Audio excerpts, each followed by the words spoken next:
Fala galerinha, beleza? Daqui é o Shield Slam, tô sem webcam, tô sem nada, só vim gravar rapidinho, explicar para que é esse vídeo aqui. Gente, no dia 18/9 de 2017 rolou uma espécie de conferência conferência de imprensa com os dois devs do WoW, o Michael Bybee e o Johnny Cash, tá? E a gente esteve lá entrevistando e etc. Então eu tô passando o áudio para vocês com legenda direitinho para vocês entenderem tudo o que passou lá. Eu só queria falar para vocês que no início da entrevista o meu Audacity bugou. Então eu tive que pular rapidinho para o OBS e começar a gravar no OBS, tá? Então os primeiros 30 segundos, digamos assim, da entrevista não vão mostrar, porém vai ser explicado mais ou menos o que estava sendo perguntado nessa primeira pergunta, tá, galerinha? Vai ter no texto na descrição também, e aí vai ter tudo legendado aqui. Depois dessa introdução vai começar a entrevista, então eu espero que vocês tenham gostado. A gente perguntou muita coisa sobre o patch 7.3 e etc. Espero que vocês gostem, aproveita aí, senta aí, vai jogar um pouquinho enquanto escuta a entrevista e valeu! Tchau, tchau, tchau, tchau.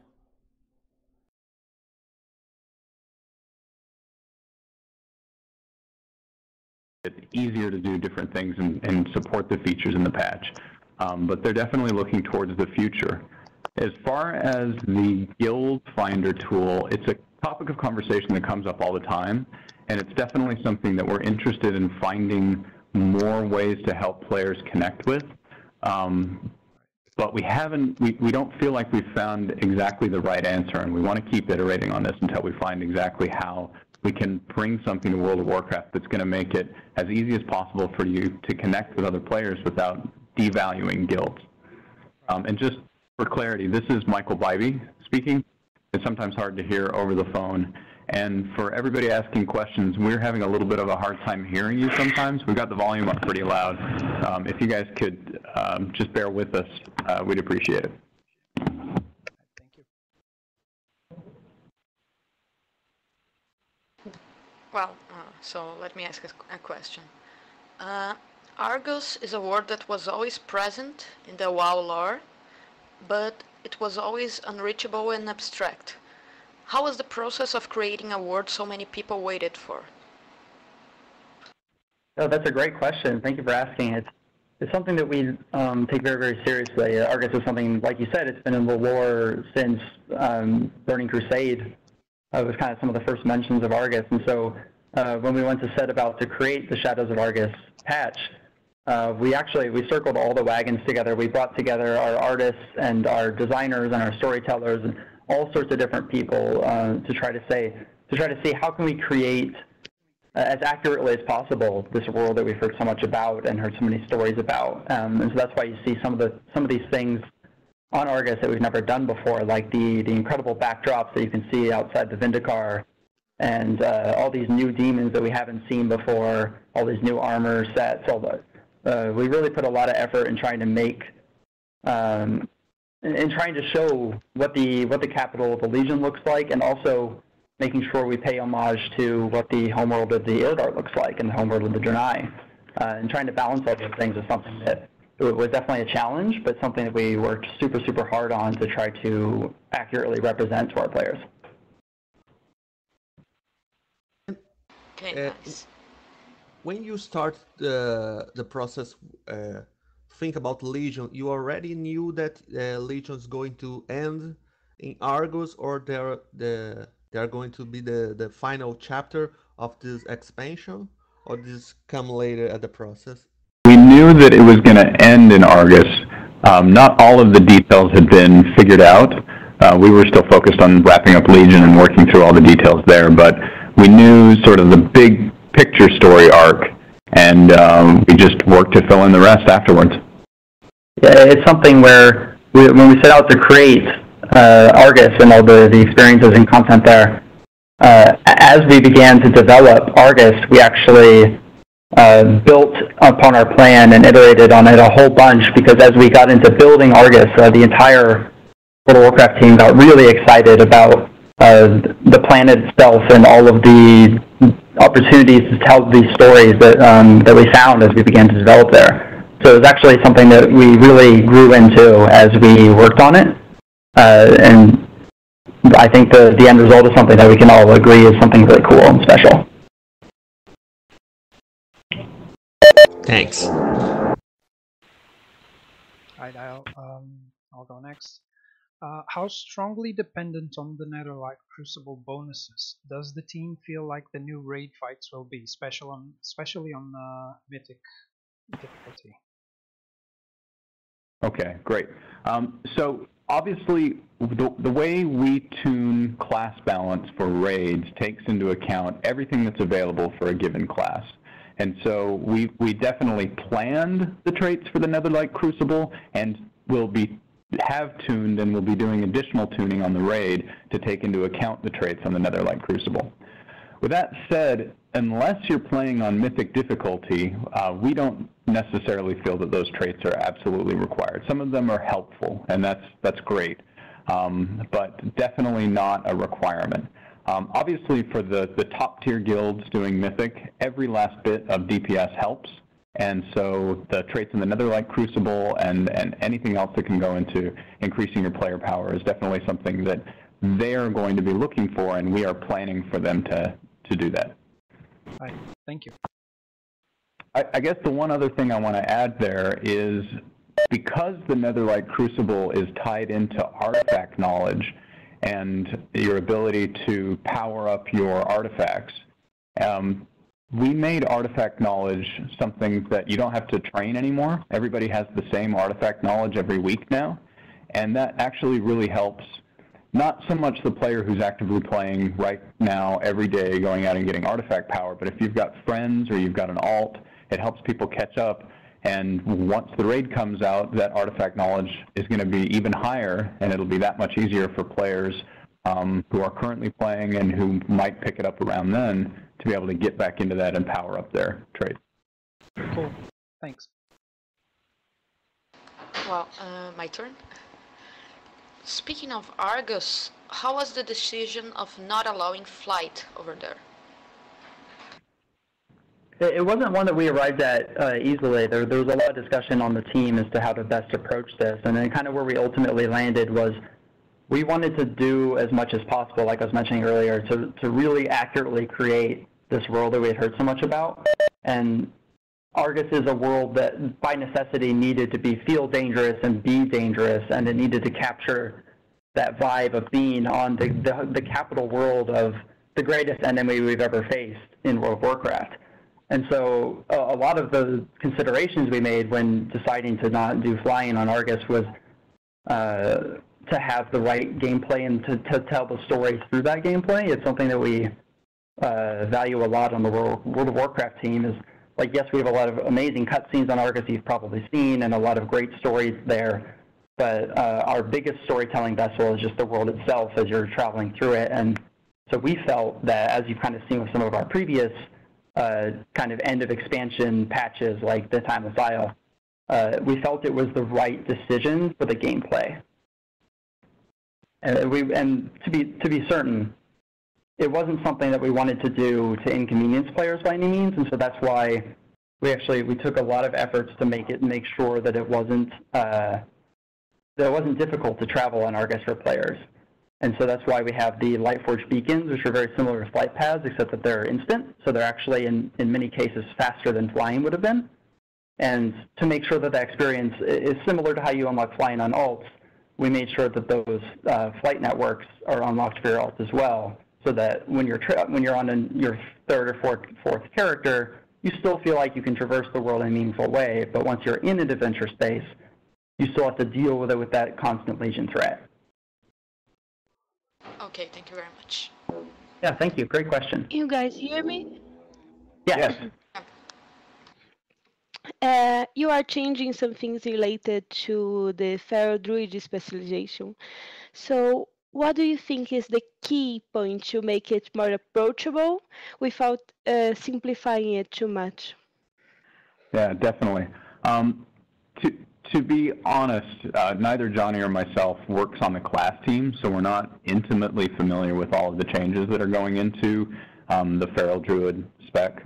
What I can tell you is that the class team is incredibly active listening to the player community, and they're very passionate about trying to make these specs as fun to play as possible while also differentiating them so that people have choices. I actually played a Feral Druid prior to 7.3 on an alt quite a bit, and I didn't really have a lot of fun with it all the time, and so I know that at a high level, some of the changes that they're trying to make will make it easier, but I don't know specifically all the details or why they went about those.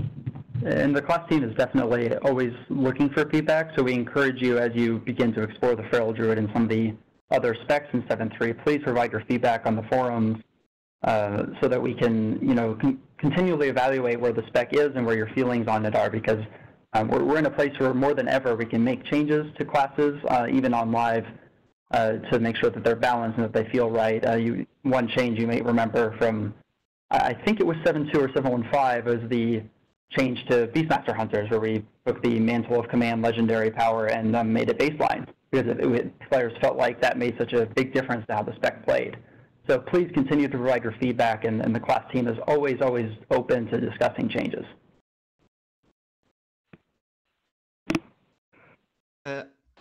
In Legion, we start a new schedule for the release of patches.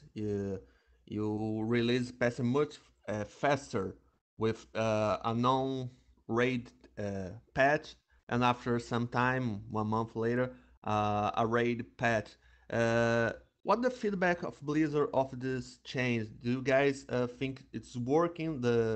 You plan to continue with this kind of faster release of patches in the future, in the next expansion?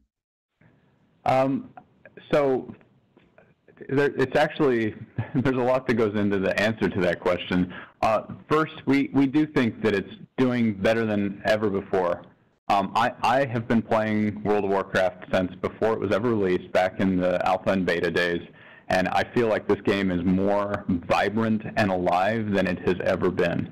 With these releases coming out all the time, I actually have a hard time, me personally, keeping up with all of the content, but I think that's a much better problem to have than there not being enough to do. So on that side, we're actually really happy with how that's worked out. Some of the things that we have to work through, and this is me as a producer on the team, is trying to figure out how we keep up with the pace without making, kind of wearing the team out. It is a lot of content, and it's a very rapid schedule. And unlike a lot of games where World of Warcraft, a lot of games they release and then they're done, and then the team can take a little bit of a break. A World of Warcraft, we actually don't have that. It's like a constant marathon that never stops. And so we have to be really careful with how we keep the team excited and engaged. With that said, we are thinking a lot about our future content.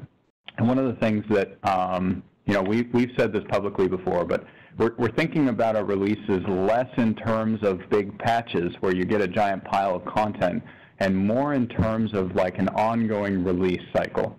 That's why things like the raid come out not exactly when a patch comes out. And that's why things like 7.3's content unlocked over a period of time, and why you have things like the new micro-holidays that were added in previous patches. Trying to make it so that if you're a player in World of Warcraft, there's something exciting to look forward to every time you log into the game. And I think we're doing better, and I think we'll continue to improve on that. Thanks. Okay, can I go?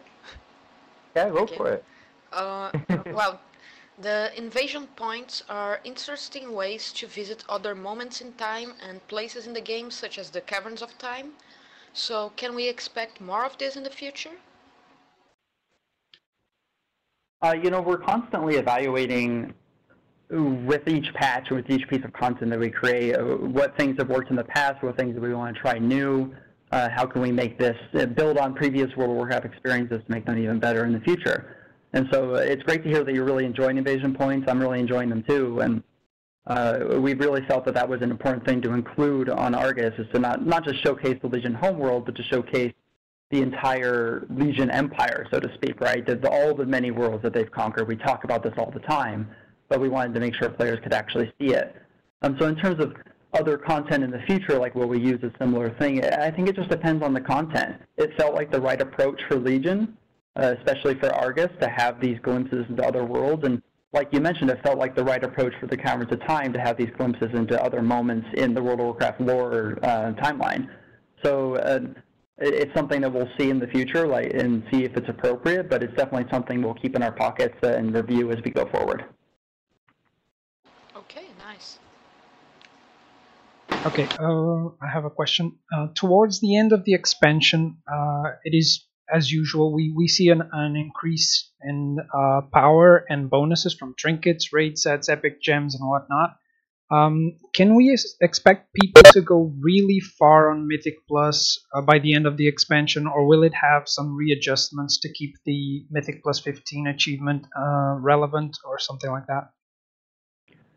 So I do think as player power increases, it gets easier and easier to get further into the Mythic Plus ladder. But we've already made adjustments to that, and we're keeping a pretty close eye on it. We think that it's most interesting when climbing those difficulty tiers stays relevant.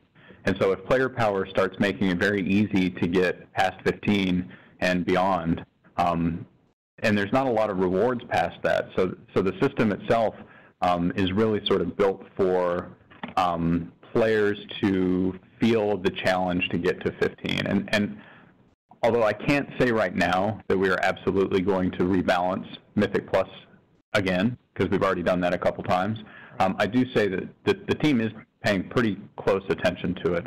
And given the power increases that are going to come out with Taurus and everything else, I wouldn't be surprised if it's something we decide to do in the future. Okay, thank you.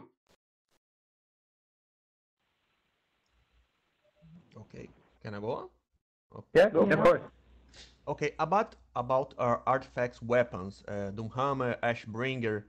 First of all, in the past, I think it was Ion that said that we are not going to carry artifact weapons to the next expansion. That's still the case, or it's going to change? And the second part of the question, after this, we have the artifact weapons for 1 year. Do you guys like the system? Do you think there's something you like to change right now? Oh, let it go again. We definitely feel really good about the artifact system. We feel it's worked out really well. It's provided a constant source of player power and a constant source of things to chase in the form of artifact power, right? There's always something you can do in Legion to increase your power.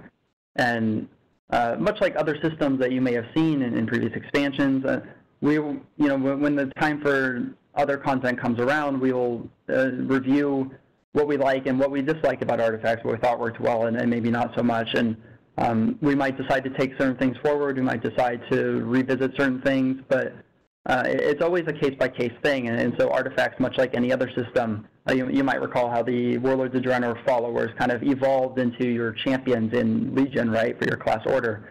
So that's the sort of thing of, we'll always look at these systems, and artifacts are no exception, and try to take the best parts forward. So while we have nothing to share right now in terms of where artifacts will be headed in the future, it's definitely something that we're always talking about and trying to make sure that we always take the good parts forward. Okay, thanks.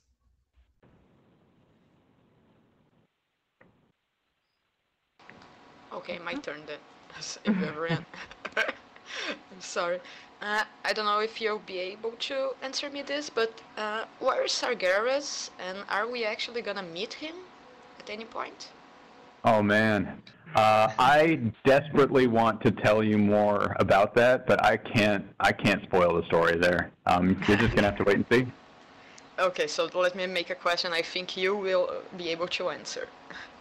Okay.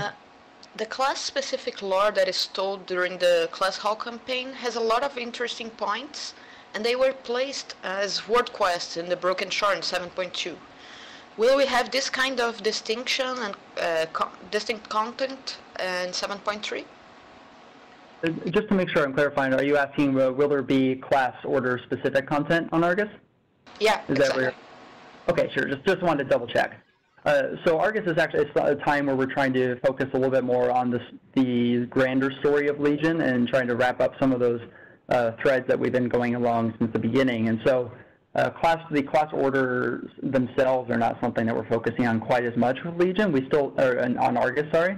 It's still something that we're absolutely paying attention to. We still have little nods and references throughout the Argus experience to your class order. And your class order does, in fact, come with you on the Vindicar to help you fight against the Burning Legion. But this time around, we really wanted to try to focus on the great enemy, right, on ending the Burning Crusade. And so some of the benefits there were that we were able to make all of that content accessible to everyone, right? You mentioned that on Broken Shore, there was a lot of class-specific content, and while we enjoyed the approach then of telling stories unique to your class order, on Argus we really enjoy that you get to see a much larger story on a given character and get to experience that every time you play through. And so this time we're really just trying to focus on the actual Argus campaign. Okay, thank you very much. Sure.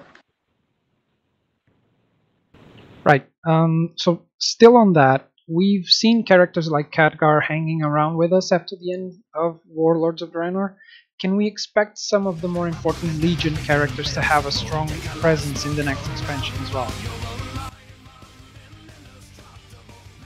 Yeah, it's very interesting that you ask that, right? Warcraft is such an immense universe with so many incredible characters, right? Khadgar being an example, or Illidan, or maybe some characters that we haven't seen in a little while.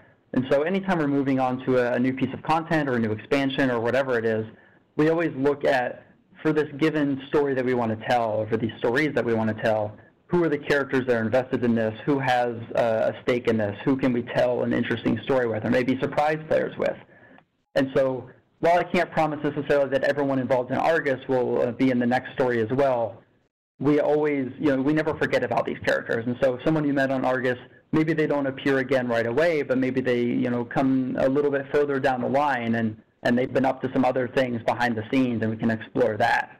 So I can't tell you specifically who will and won't be involved, when, but we always try to make sure that we keep our characters in mind. Right. And I actually want to add just a little bit more direct answer to that, to say very specifically, we didn't bring Ilaria and Turalian back to not use them again. And I'm not going to say anything else about that, but you will be seeing more of them at some point in the future. All right, Please don't make her into a boss, please. I agree with you. I would hate that as well. And we're glad to hear that you like Ilaria. We really like her too. Yeah. Still on this lore question, there's a lot of discussion about the Narus and Shira after the patch 7.3. Because the Narus was supposed to be the prime good of the universe, and we see that maybe they are not that good. Shira was different, or we have some our perception of the Naru is not black and white as we thought they were. They were the good, and the Void were the bad guys. Yeah, it's a great point you brought that up. Something that we really wanted to explore with the Argus storyline was that kind of overarching theme of the light and the shadow, right? And how do those interact with each other, and what do they kind of mean in the greater World of Warcraft universe? And so Zera, right, she is the prime Naru, and like you were kind of touching on, the Naru are the embodiment of the light, but the light isn't necessarily good, right? These primal forces are morally characterized by how they're wielded, right? And so that's not to say that all Naru have the same motives, or that all Void Lords have the same motives necessarily, right? That they each have their own personality and their own goals. But we were trying in the Argus storyline to explore the idea of, maybe all Naru, in Zera as an example, aren't necessarily good, and that good is kind of told through the player's perspective, right? Because from Zera's perspective, she is doing what she thinks is good, but that good isn't necessarily good for us as heroes of Azeroth. And so we are trying to infuse some of that gray area, that the Void or the Fel can be wielded against the Burning Legion to what is good to us, and just as the light can sometimes be oppressive. Okay, thanks. Yeah. we still have a little bit more time. So if you guys still want to hash out some questions, please feel free to send them our way. Yeah. Hi. Can you hear me by any chance? Yeah. Yes. Yep.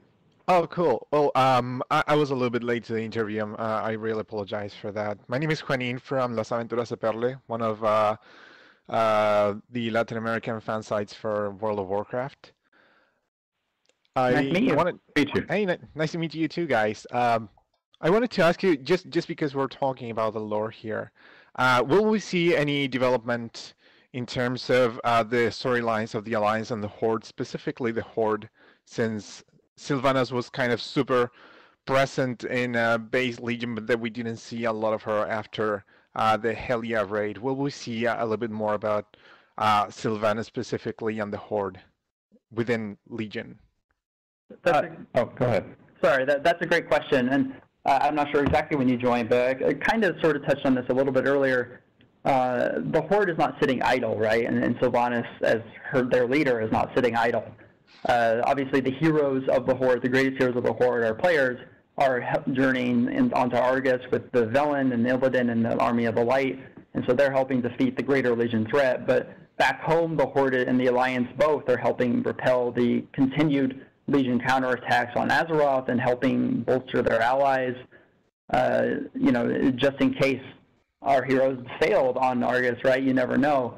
And so, like I was kind of talking about, this is something where we are certainly not forgetting about the Horde story and the Horde's motives and Sylvanas' story and her motives, right? Which, so that's something that as we continue to create content, as we continue to tell stories throughout Legion, we'll make sure that we touch on their perspectives and their motives and what they've been up to this whole time. Great. Also, in terms of what we can expect from Legion, since this is apparently the last major patch, can we expect a 7.3.5 in the near future? We're not quite ready to talk about the next release. As you said, 7.3 is the last major content patch for Legion, but we're not done with Legion yet. And so there is more coming, and just stay tuned. Great. Cool. You still have Taurus to look forward to, and we're looking forward to it as well. I'm super excited to bring the fight to the Legion's very core of power. And like Bybee was mentioning earlier, we actually don't really think of our content releases in patches quite so much anymore. We're really trying to make sure that there's always something new and exciting to explore. And so we're not done telling stories in Legion yet, and we encourage you to join us on the adventure together. Continuing a little bit with the idea of what is coming next in Legion, we have Taurus coming, the big raid for 7.3. Are there any new encounter mechanics that players can really expect and be excited about? Yeah, there's a lot of different mechanics in the raid.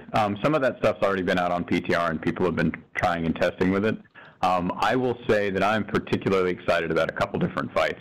One of the ones that I really like is the Portal Keeper Hazabel fight, where she uses and opens portals, and you have to separate your raid to manage different parts of the fight across different spaces that has different impact, and so you have to be really smart about balancing your raid. It's kind of interesting.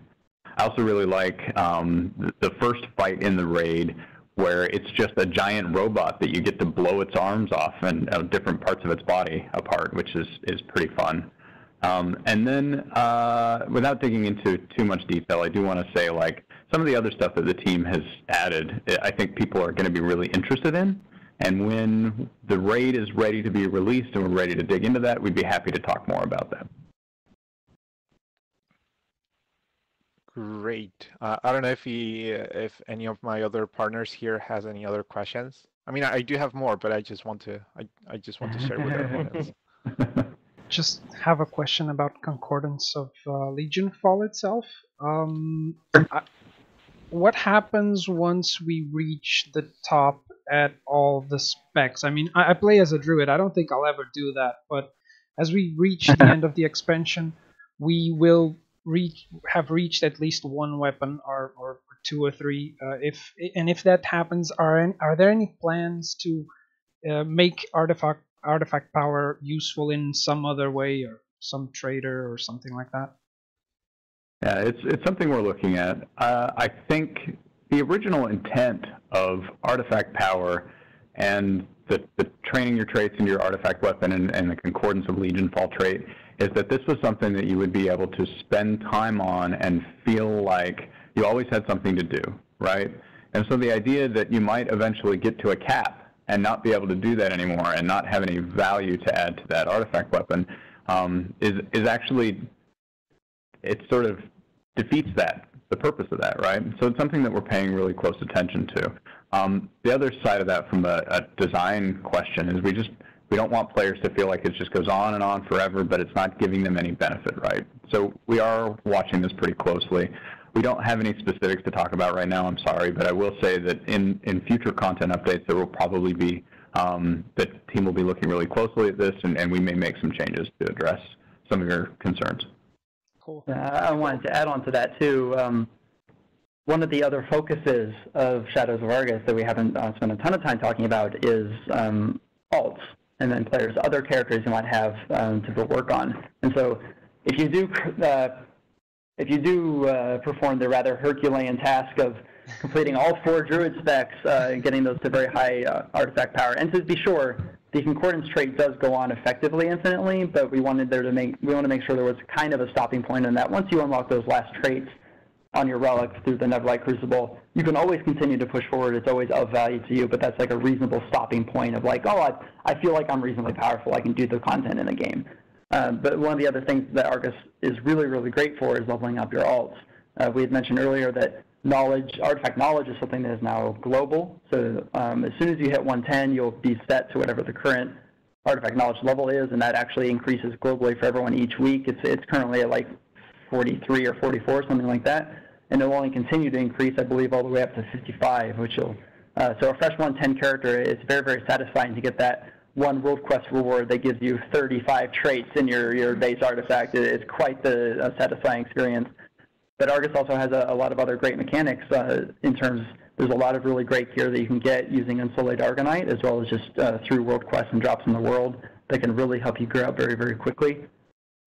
We did a lot of effort to make sure that on your alternate characters, all the Lightforge Beacon flight points are available to you. The Nebulite Crucible itself is available to you, as well as the Seat of the Triumvirate Dungeon. And so while you still have plenty of reason to go through the Argus campaign itself, since it has quite juicy artifact power rewards on it, and obviously some really great stories that we want to share with you, we really feel like Argus is a very incredible time to maybe try out one of those characters you haven't tried in a while. If you haven't tried particularly some of your casters, if you haven't played them in a while, many of the casters receive completely new visuals and animations in patch 7.3. And so if you haven't checked out like Frost Mage or Shadow Priest, I can't possibly do justice in words how cool they are. You really just have to check it out. But it's like playing an entire new class that you've never seen before. All right, thank you. Yeah, thank you very much. I have a question about the design of the 3 areas in Argus. I don't know if you can answer a little bit about that. I just wanted to ask you if you have seen the feedback on the new 7.3 zones, like what kind of feedback you have collected, and how are you using that feedback to design future zones? Yeah, definitely we have seen a lot of feedback on the zones.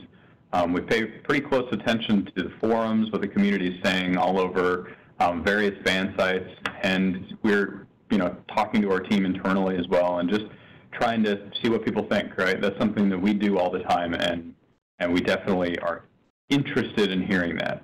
As far as like what we're taking away from it and thinking about for future content, I think one of the biggest things is just trying to get a feel for what people liked about the different spaces that we created. People have been really excited about Makari, for example, and bringing back exactly. Yes. Right? Yeah, totally agree. And people tell us that they love how we incorporated the ancient Eridar civilization into the patch. And so we think about, like, why are people saying that? What is that? Part of it, is that people were seeing black and green for so long that bringing Mikari in just changes the perspective, and it adds this beautiful, but it's also really open, and it gives you a lot of space to run around in and explore, and it feels really good. So we're looking at that and thinking, like, how can we apply this in the future, and how can we continue to make World of Warcraft awesome? Yeah, we really wanted to show Shadows of Argus as just an example of our willingness to continue to innovate in how we design World of Warcraft, right? When you're on Argus, you're still doing quests, you're still doing world quests, but we've also added a lot of things that we haven't done before, and we're always trying new things. And going to another world is something that you may remember that we've done before from Burning Crusade or Warlords of Draenor, but we've never gone to a new world in quite this way. And so we wanted to see, can we do justice to this world of Argus that we've heard so much about, using some of these really amazing backdrops that you've seen on the deck of the Vindikar and these kind of remote regions of Argus.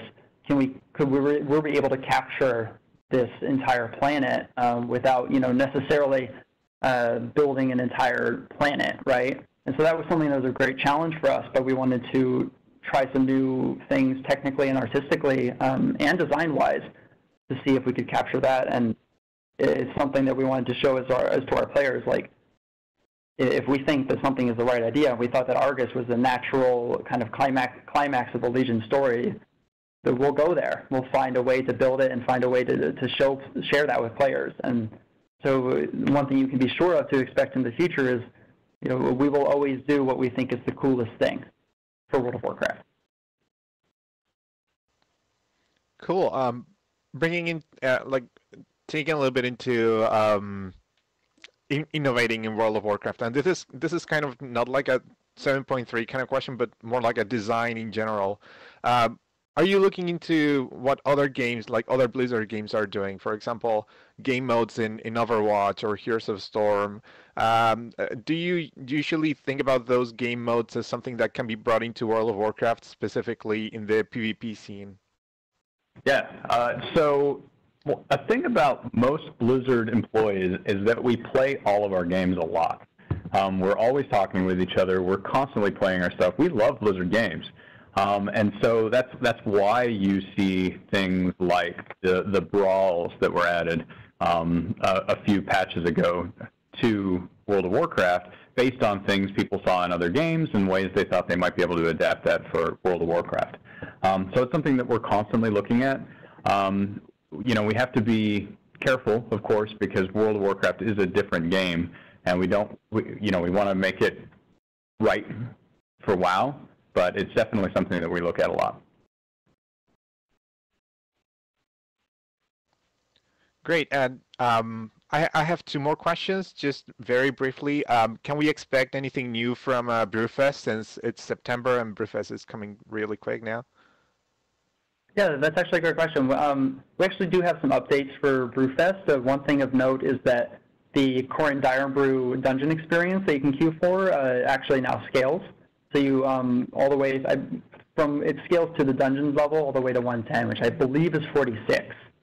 So on your another great opportunity in the 7.3 time frame to hop on an alt and try that experience and get some really awesome loot along the way. And on the loot note, we also added a caster version of the Tankard of Terror offhand, so that that was somewhere where we felt like this experience didn't quite have the right enough loot for our casters, and so we wanted to make sure that we revisited that and added something so that your caster alt can have really great gear, or your caster main. Some of that gear is actually quite powerful even at 110. And finally from me, will Vigilante Quorum ever be my friend? Like, I'm tired of that guy being like, yeah, I kind of like you, but I don't like you. Will he ever be my friend? I think you already know the answer to that question. I don't know the answer to the question. He's kind of a surly guy. I don't think he's ever going to be anyone's friend. But we like him, and we like that people really like his character, and we'd love to see him more in the future. We don't really have any plans to announce about that right now, but we definitely think he's a pretty cool guy. All right, and just because I couldn't get your names at the very beginning of the interview, if you could introduce yourselves a little bit, just so that I can add that to the rest of the interview. Thank you very much. Yeah, sure. So my name is Michael Bybee. I am a senior game producer on World of Warcraft. For 7.3, I was the point producer for the entire patch. I worked with basically the rest of the team and a lot of other producers to make it happen, but that's me. Yeah, my name is Johnny Cash. I'm a game designer on the World of Warcraft team, and I worked very closely with the rest of our very talented team members to kind of bring the Argus storyline to life. All right, great. All right. We have time for about about 2 more questions. Yeah. All righty. Okay. Well, go ahead. It's about alts, because before the patch was released, the players were expecting that after you finish all the quests, all the main story with one character, there are going to be the invasions and the world quests were going to be open for all your alts. But after the patch was released, only the teleporter was released for all the alts. That was intended. There's a bug. Do you have an update about that? So, as far as to what specifically is account-wide, what do you unlock for your alts on Argus? As you complete each chapter of the Argus campaign, you will unlock, as you mentioned, all of the Lightforge Beacon flight points for all of your alts. And in addition to that, you also unlock access to the Netherlight Crucible and the Seat of the Triumvirate Dungeon for your entire account. The things that you specifically do not unlock for your account are the world quests on Argus and the invasion points and greater invasion points.